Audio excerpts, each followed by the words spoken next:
Hey guys, what's going on? This is Andy Clements and welcome to another episode of the Muscle Building Mastery Podcast.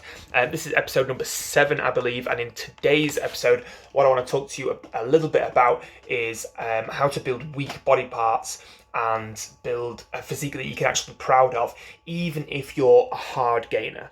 And the reason I added that last bit in is because that's the terminology that a lot of us use when we're struggling to put on muscle, right? It's terminology I used for years. I used to always tell people and tell myself that I was a hard gainer, that I just couldn't put on muscle because of the speed of my metabolism, or because no matter how much I ate or how much I lifted in the gym, I just couldn't seem to put on weight and put on the muscle that I wanted. And in particular, in certain areas of my body, like some areas might respond okay. Like my arms always used to respond okay, which I know a lot of people don't, so I was grateful for that. But my shoulders were always like massively weak, like glaring weakness on my shoulders. I used to get a lot of shoulder injuries, and you never used to be able to put muscle on. I used to always, like when you're doing a side raise movement, you can just feel it in your traps. The necks of my neck muscles were like getting stronger, but my shoulders weren't, and I didn't want bigger neck muscles, I wanted bigger shoulders. I know my lats, my back, I could never really grow. My legs were suffering. Like I used to be able to grow like the outer portion of my chest, but that inner upper portion, that upper shelf, that everybody chases, that bit there. If you watch on the video, that everybody sort of chases with their pec development, that eluded me for years. I'm not saying that I'm massive now, but I've definitely got a physique that I could be proud of, and a more balanced physique that doesn't have so many weak body parts that are so obvious, So that's what I want to kind of talk about in this episode. I want to make this episode for people that are struggling with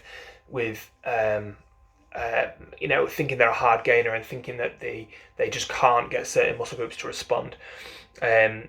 Because back when I used to struggle with this, I had a kind of grasp of training programs. Like I wasn't dumb. Like I had a grasp of training programs and training as a whole. I knew like the basic methodologies. I knew about progressive overload. I knew about intensity.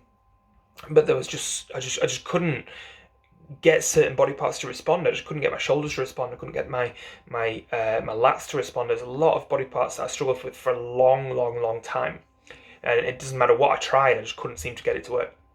And my physique ended up looking massively imbalanced, and I wanted to make it more sort of aesthetic and more balanced and just more pleasing to look at, even just for myself in the mirror, just like looking at myself thinking, God, I wish that part didn't stand out as so massively weak.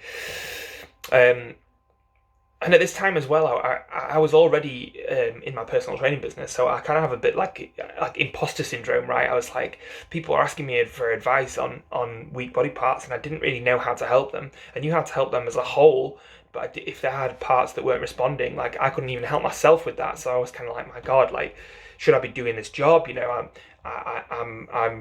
putting myself up there as like this expert character, and I don't even know how to help people build their weak body parts. So it really sucked, right? There was like a bit of a mental block for me there, a mental challenge for me there as well, which kind of really bothered me for a long time. And up until that point, my answer to training and building weak body parts, and the best answer I could give to other people, because it's the best answer I had for myself, was just to sort of train them more often, right? And if my shoulders weren't growing, I would just try to train my shoulders more often, do 3, 4, 5 shoulder variations a week, and at the end of every session I'd do some more side raises or some more shoulder presses or something like that.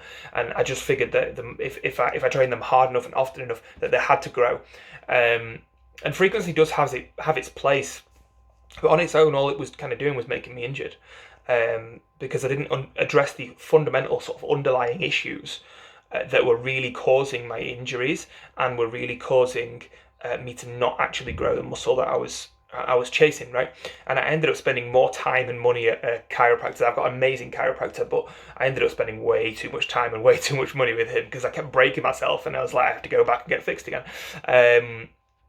But I would recommend getting a great chiropractor if you struggle with injuries, and one that can help you. Like, he helped me a lot, but yeah, I spent way too much time and money over the years with that chiropractor because I just didn't know how to train properly, and that was massively costly, both in time and money for me. But on one of these trips to the chiropractor, to sort yet another injury out. He suggested I look more closely at how I was training rather than how much I was training, which was a little bit confusing to me. It didn't really make much sense at first because, at first I kind of always assumed I had good form, right? Like you learn good form when you first start training off YouTube or, on my personal training courses and stuff like that. You learn good form. And you learn the textbook thing, and I always kind of thought, maybe now and again it was a bit sloppy, but it wasn't like I was swinging around. But he was really insistent that I need to look how I'm training, not just how much, because doing more and more of the same stuff the way I was doing it was the reason I was getting injured and the reason I wasn't growing. And like I say, I was a bit doubtful, but I was like, I trusted this guy. He'd fixed me pretty much, well, not pretty much, he'd fixed me literally every single time I'd broken myself. So I trusted him, and I said, okay, I'll look into it. I'll do some research, and I'll see what I can come up with. So I gave it a try. So I began sort of researching at this point. I began going online. It wasn't that long ago, but it was still enough years ago that there wasn't as much information out there as there is today. So it was maybe like 2014. There's a decent amount of stuff out there, but nowhere near as much as there is now. So I began researching on the internet, but all I could sort of find online was the absolute BS, to be honest. That was like made up exercises, and it was like just constant stuff with bands and just messing about. And I didn't want to do that, and I could see straight through that, and a lot of people cannot see straight through that. It's just to farm in Instagram likes and YouTube views and to scam people out of money a lot of times as well. So I didn't want to do that. I could see straight through that. But the only other stuff I could find was the exact stuff I was already doing. I can remember like reading articles, watching videos that were saying like if you've got weak body parts, you need to train them more often. You need to do frequency. You need to train them at start your workouts. You need to do this, and I was like, oh, I've already tried all that stuff, So I ended up feeling pretty sort of dejected with the whole situation, and eventually I gave up. I'm not gonna sit here and say, oh no, I persevered, I kept going. I gave up. Like that's the reality of it. I got so annoyed and so dejected. I was like, look, I've just got one of them bodies that is always going to be injured. No matter what I do, I'm always going to get injured. And I used to tell myself, I've just got a crappy body. I've just got one of them bodies that isn't designed for this stuff. So eventually, I'll get fed up of getting injured, and I'll pack the gym in completely. And that was where I was at. I think I was like, I'm probably 6 months away from getting fed up with this stuff because I keep getting injured and I can't grow the way I want to grow. So that was the conclusion I sort of came to. But around this time, like, I was still doing bits and bats of research, still like trying not to give up on it completely. But I ended up browsing through the internet this one particular afternoon, and I came across a guy called Ben Pakulski. I don't know if you guys ever heard of Ben Pakulski. He was kind of like one of the first real, not mentors, because I didn't really like know him. I met him, but I didn't know him. But he was like the kind of virtual mentor that I used to like dive into his content, because I knew instantly when I first saw that first video that afternoon of Ben Pakulski, he wasn't full of shit like the other online gurus were, right? He seemed pretty legit as soon as he opened his mouth, and I ended up watching like pretty much everything, every video he ever recorded or posted. I bought every program he ever created. I followed every single thing he said to the absolute letter, and I just like went absolute deep on everything he had out there online. And his whole angle, the whole sort of message that he was trying to convey was the distinction between good form and execution of movements. Okay, so this is where I was introduced to this idea of execution of movements, which was a different concept. It sounds similar, but it's a different concept to just using good form, right? It's placing much more emphasis on training with precision accuracy. And in a world where everyone's focus, including mine at the time, was on like external variables, like lifting the weight, or how much weight you can lift, and moving the weight around in time and space, his focus was internal. And this was, it seemed obvious, and it seemed massively obvious when I look back on it now, but it was like a massive game changer for me, right? Because shifting the focus from the external variables, the barbells, the dumbbells, the machines, the cables, all the stuff, right, to the internal variables, which were actually the contraction of muscle, that was what changed everything for me. That was what ended up getting rid of the injuries and ended up helping me to grow, which I'll get onto in a minute. The biggest quote he came out with that I've never forgot to this day, and it always stuck with me, was that it takes more than the mindless moving of weight to build muscle. Does that make sense? You guys getting that? That it takes more than the mindless moving of weight to build muscle. And that was like, I was like, mind blowing to me, right? Because my entire mental model of what training was, my entire picture and an image of what training was it was lifting weights. That was what it was. That lifting weights builds muscle. That's what my entire thing was. And he was saying, look, it's more than just lifting weights. You can't just mindlessly move weight and expect to grow. Some areas, yeah, great, because you're going to naturally move better in those areas. But the weak areas, like for me, the shoulders, if you mindlessly just move weight in this certain pattern that's good form, right, then eventually you're going to get injured, and eventually, you're not going to be able to grow to the full potential that you've got. So I really took that to heart, and then ended up using Ben Pakulski's influence there to develop these ideas into my own framework, right? So this is where my own sort of framework that I coined as the muscular functional training framework was born, okay? And I called it the muscular functional training framework because at the time, and I think still now, to be fair to an extent, the whole functional training was just taken off, right? The functional training, like the CrossFit stuff, which was this has its place, but it was basically, as I saw it, and sometimes still see it, just like squatting on Bosu balls and swinging around and swinging your dick around. It was just ridiculous, right? So I kind of, this was kind of like half a bit of a tongue-in-cheek at the CrossFit community, at the functional training community. But the muscular functional training is kind of the intelligent muscle building, my take on the intelligent muscle building, to not get injured, to train safely, and to make sure that you build the weak body parts that you're trying to build. So this is the framework that I created, and what I thought was, if this is a game of internal contraction of muscle instead of external movement of weight, then it would surely make sense to study and apply each individual muscle's function, because every muscle that we have on our body has its own individual specific function, right? And because we don't have muscles just there for the sake of having muscles. Muscles are there to perform specific functions. Muscles move bones closer together or further apart. That's what muscles do. That's it. Okay, and they enable us to move. So I'm going to give you a real quick example here, like two examples. First of all, the muscles of the arm, right? The biceps exist so we can flex the elbow. We can perform that move. If you're watching a video, perform that movement, right? Which is obviously akin to a bicep curl. They allow us to bring the bones in the forearm close to the bones in the upper arm. And the opposite is true for the triceps. The triceps exist so we can extend the elbow, we can straighten the arm, we can move the bones in the forearm away from the bones in the upper arm.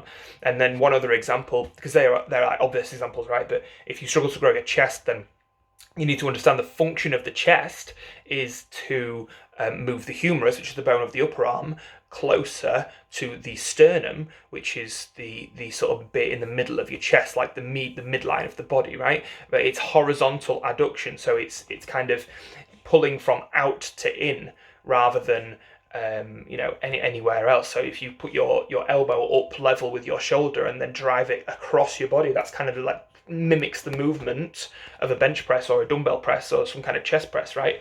So that completely changes the game when it comes to training the chest, because if you are trying to grow the chest and you're doing a bench press, then all of a sudden you're not just going to push up and down, you're going to drive inwards to contract the pec, because your focus is internal rather than being external. Does that make sense? I hope so. So that was kind of the epiphany and the game changer for me, was going internal instead of external and applying the muscle's function. And every single muscle on your body has a function, whether you want to train it or not, it has a function.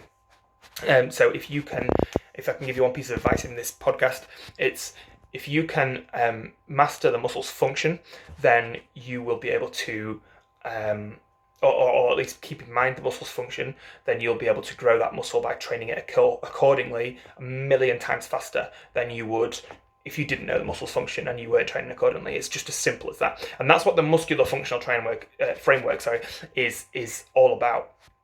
It's about respecting the muscles function and actually training accordingly, right? So there's 3 steps to it. So I'll break down the 3 steps really quickly. Step 1 is know the function of muscle you're training. For example, like I said, biceps elbow flexion, or chest horizontal adduction, or lats is pulling the elbow close or pulling the humerus close to the to the lower back.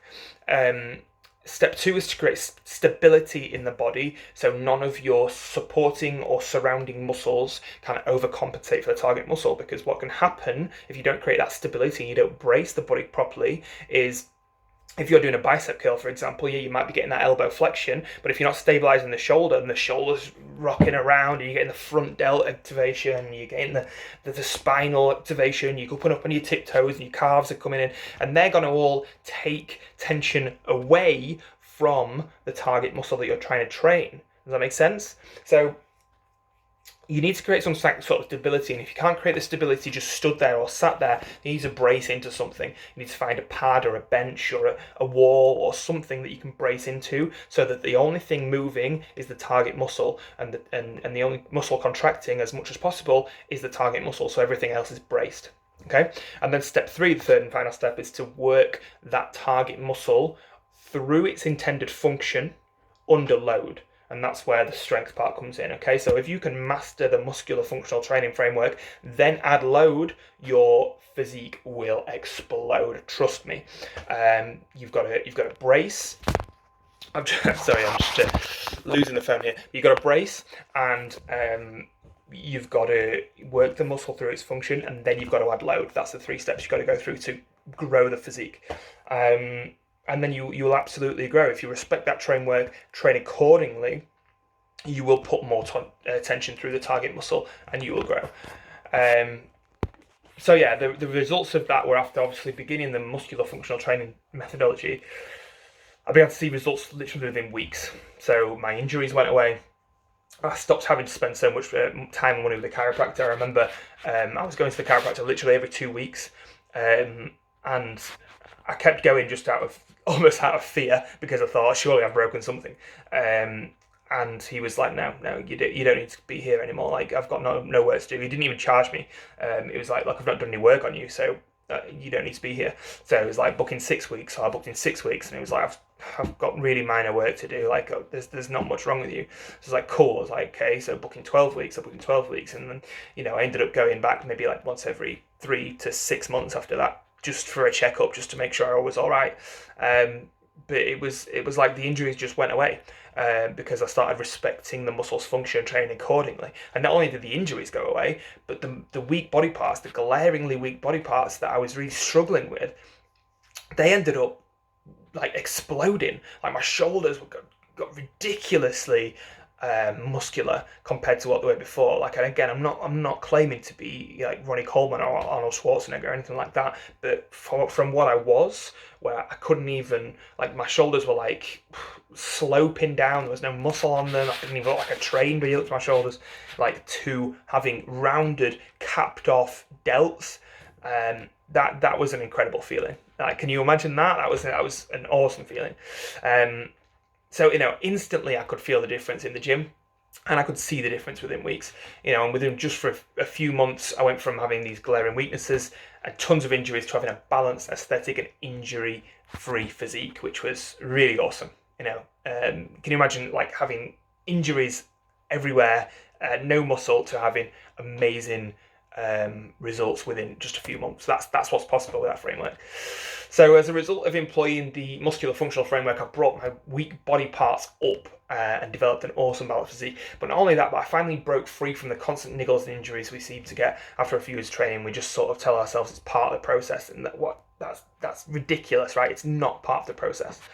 Part of the process is not dealing with injuries. Injuries might happen, but having injuries every couple of weeks, like that thing, like, sometimes where you do the trap in your neck, and you struggle turning your head more than that, and then you're driving and you're having to like look around with your whole body, you know what I mean? Because you're constantly getting injured in the gym. That's not normal. You need to change the way you're training if that's happening. And that's what used to happen to me, but it wasn't part of the process. So the same thing happened to my clients. There was a guy called Steve. I remember Steve came to me with like glaring weaknesses in his chest and his shoulders, and he has to have constant injuries as well. And this was after I'd sort of gone through this process. I was like, boom, Steve, I know what to do. So I introduced him to this framework. We started respecting his active ranges. We started respecting his the function of the muscles, and within like 2 months, he completely transformed those areas of his body and his entire physique as a whole. And he didn't have to get treated for any injuries whatsoever, which was really awesome. You know, to have that happen to somebody else that I was helping, it was like, I know I'm onto something here. I know I'm onto something. So that's it. That's pretty much all I've got to share today. I know it was a bit of a longer one today because I've been trying to keep these about 10 minutes, and this is just about just over 20 minutes, but I hope that made sense. It comes down to just respecting the muscle's function and training like intelligently, not just throwing weights around. So remember that quote from Ben Pakulski: it takes more than the mindless movement of weight to build muscle. And that's so true. It really, really is. So I hope that was useful, guys. Don't forget to subscribe to this podcast because I'm going to be putting new episodes out every single day. And I'll see you here tomorrow for episode number 8 of the Muscle Building Mastery podcast. Peace.